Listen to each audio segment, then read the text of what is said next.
बिस्मिल्लाहिर्रहमानिर्रहीम। अस्सलाम वालेकुम। एक्सरसाइज 1.3 उसका क्वेश्चन नंबर 1 है।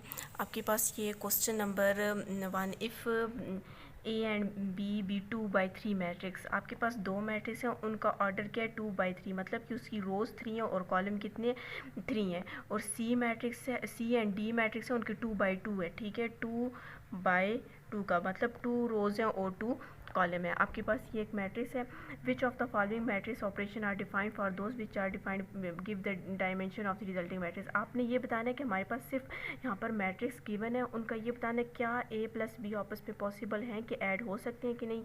इस तरह B plus D question 3 and question 4 हमने ये बताना है कि क्या ये आपस में इनकी एडिशन हो सकती है या नहीं हो सकती। अब यहाँ पर क्वेश्चन में इन्होंने बताया कि ए एंड बी भी 2/3 मैट्रिक्स। ए और बी का मैट्रिक्स सेम है, मतलब कि उनका ऑर्डर सेम है।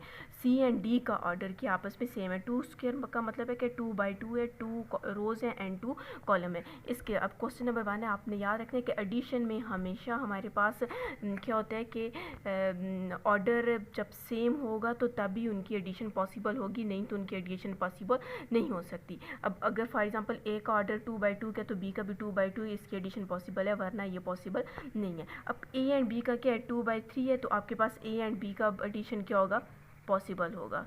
आपने बस सिर्फ ये बताना है कि ये पॉसिबल है कि ये नहीं है। अब यहाँ पर देखिए बी एंड डी, बी का ऑर्डर क्या है 2/3 और डी का ऑर्डर क्या है 2/2। अब देखिए ऑर्डर डिफरेंट आ गया, इसका आपके पास 2/3 है और डी का ऑर्डर 2/2 है। अब दोनों के ऑर्डर क्या हैं डिफरेंट है, तो ये आपके पास पॉसिबल नहीं है, नॉट पॉसिबल। इसी तरह आप ए का ऑर्डर क्या है 2/3 और सी का ऑर्डर क्या है 2/2, तो आपके पास ये भी क्या है नॉट पॉसिबल। अब सी का ऑर्डर क्या है 2² मीन्स कि 2/2, 2 रोज 2 कॉलम। और डी का ऑर्डर क्या है उसका भी 2² है, मतलब अब सी और डी का ऑर्डर यहाँ पर क्या सेम है। तो एडिशन में यही बात याद रखनी है कि जब ऑर्डर सेम होगा मीन्स के number of rows equals to number of column होंगे, तो आपके पास उसका एडिशन पॉसिबल होगा। तो आपके पास इसका क्या आ जाएगा, addition is possible. Next question है मल्टीप्लाई दी फॉलोइंग।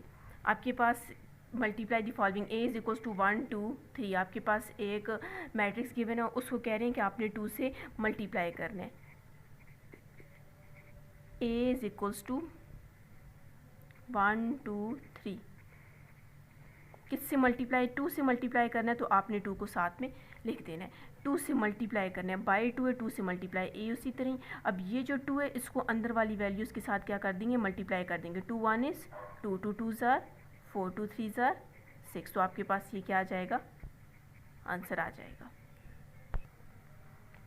इसी का सेकंड पार्ट है multiply B is equals to B. आपके पास मैट्रिक्स है A B C D E F की, उससे कह रहे हैं कि आपने पी से मल्टीप्लाई करना है और पी आपके पास क्या है रियल नंबर्स हैं। तो आपने इसको solution B is equals to A B C D E F, इसको किससे मल्टीप्लाई करना है, आप पी से मल्टीप्लाई करना है। अब जिससे मल्टीप्लाई करना है आपने उसको साथ में लिखना है और साथ में बोलो कि पी किसको बिलोंग कर रहा है, आर को बिलोंग कर रहा है। अब पी को जब मल्टीप्लाई करेंगे अंदर वाली वैल्यूज़ के साथ, P A P B P C P D P E and P F, simple आपके पास ये आंसर आ जाएगा।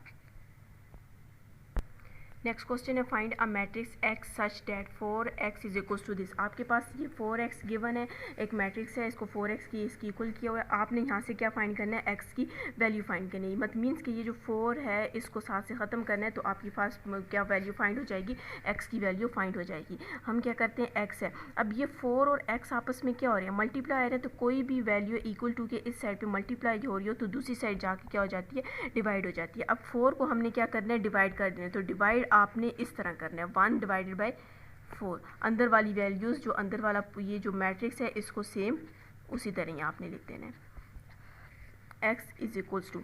अब इसको हम क्या करेंगे, ये जो 1/4 है इनको अंदर मल्टीप्लाई करेंगे। ठीक है, 1 1 इज़ 1, नीचे 4 उसी तरह, 1 2 इज़ 2, नीचे 4 उसी तरह। ऊपर वाली वैल्यूज़ के साथ मल्टीप्लाई करने, नीचे वाले को नहीं कर देना कि 4 1 इज़ 4, नो 1 1 इज़ 1 और 4 उसी तरह, 1 2 इज़ 2 4 उसी तरह, 1 1 इज़ 1 डिवाइडेड बाई 4 उसी तरह, 1 4 is 4 divided by 4, 1 2 is 2 divided by 4, 1 3 is 3 divided by 4। इसी तरह 1 को 1 से करेंगे तो -1 डिवाइडेड बाई 4, फिर 1 9 इज़ 9 डिवाइडेड बाई 4, 1 7 ज़ा 7 डिवाइडेड बाई 4।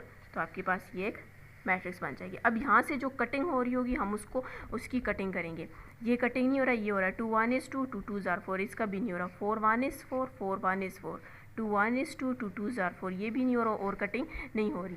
तो आपने कटिंग भी ये ना हो कि ये डिफरेंट टेबल से करें। अगर ये 2 के टेबल से करें तो नीचे वाले को भी 2 के टेबल से करें। 2 1 is 2, 2 2 are 4 हो जाएगा। ठीक है, इसी तरह 2 1 is 2, 2 2 are 4, ये 4 1 is 4, 4 वाले के टेबल से कटिंग के। अब जो वैल्यूज़ आपके पास रह जाएंगी वो लिख लें। 1 डिवाइडेड बाई 4 आ जाएगा, इधर 1 डिवाइडेड बाई 2, यहाँ पे भी 1 डिवाइडेड बाई 4, यहाँ पे सिंपल 1 रह जाएगा, यहाँ पे भी 1 डिवाइडेड बाई 2, यहाँ पर 3 डिवाइडेड बाई 4, और यहाँ पर -1 divided by 4, 9 divided by 4, 7 divided by 4। तो आपके पास यहाँ पर क्वेश्चन में क्या बोला था कि आपने x की वैल्यू जो मैट्रिक्स x है वो फाइंड करना है। तो इसके साथ 4 था, हमने सिंपल 4 को ख़त्म किया। तो आपके पास यहाँ पर देख लें, अब सिर्फ सिंपल x की वैल्यू आपके पास ये आ गई, ये आपके पास आंसर आ जाएगा।